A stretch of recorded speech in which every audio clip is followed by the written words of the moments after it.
Welcome to the Fear and Greed Business News Afternoon Report for Tuesday, the 21st of November, 2023. I'm Sean Aylmer. Every afternoon, we've got the 5 stories that happened today that you need to know about. Story number 1, the S&P ASX 200 closed up 0.2% today to 7,078 points. The materials companies did best on news of a Chinese stimulus package for the property sector. More on that shortly. BHP jumped 1.4%, while Rio Tinto was 2% higher. Energy and financials also did well, while utilities were among the worst performers. Real estate investment trusts were also lower.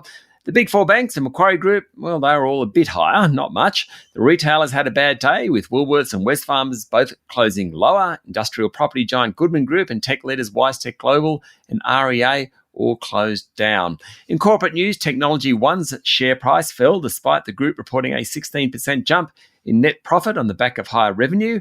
Star Entertainment edged higher after the casino operator formally signed an agreement on its revised tax rates with the New South Wales government. Building materials group Brickworks, which not surprisingly makes bricks, it fell nearly 3%, even though it upped its full-year dividend.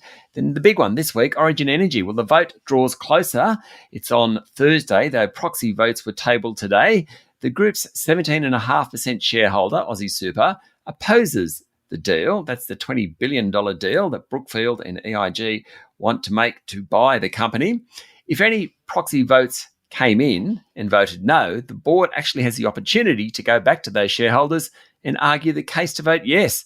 Today, the share price closed down 2% to $8.28. Given the offer price is around $9.43, it suggests shareholders don't think the deal will get done.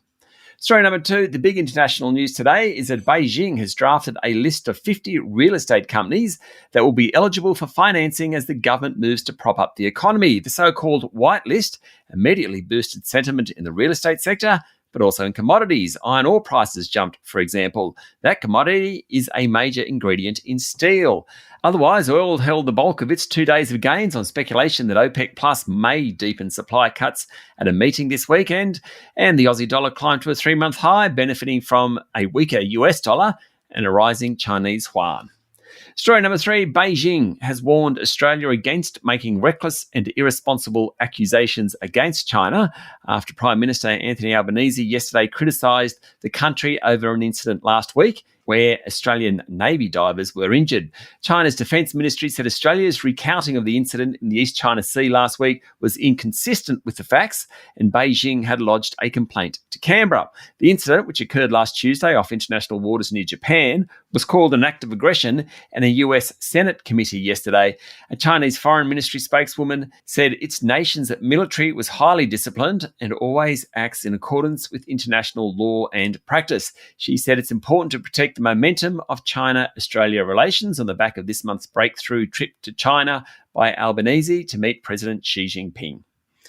Story number 4, AGL Energy held its annual general meeting today, and while the board was spared a second strike on pay, which would have resulted in a spill of all board members, its major shareholder still isn't happy with the company's efforts to decarbonise. Mike Cannon-Brookes Grok Ventures abstained from voting on the remuneration report, but urged the board to set higher decarbonisation hurdles for executives' long-term incentives. Grok CEO Jeremy Kwong Law said the remuneration report incentivises the company to stand still while the rest of the energy market does the work. He called it old AGL thinking, whereby the company sat on the sidelines rather than leading from the front. And finally, story number 5, another hospital in the Gaza Strip has come under fire as the World Health Organization warns that the enclave's devastated health system has largely collapsed, with none of its functioning hospitals capable of handling complicated medical cases. At least 12 people were killed and dozens of others were wounded in the latest attack on the Indonesian hospital in a northern city in the region. That's according to the New York Times. It comes less than a week after Israeli forces raided Gaza's largest hospital, Al-Shifa, in an effort to capture and expose what it says were extensive Hamas operations within and beneath the hospital, including underground bunkers, a command centre and a network of tunnels. Hamas and hospital administrators denied that the militant group has used the grounds of Al-Shifa or other hospitals for military operations. That's it for the afternoon report for Tuesday, the 21st of November, 2023. Michael Thompson and I will be back tomorrow morning with a Wednesday edition of Fear and Greed Business News. I'm Sean Aylmer. Enjoy your evening.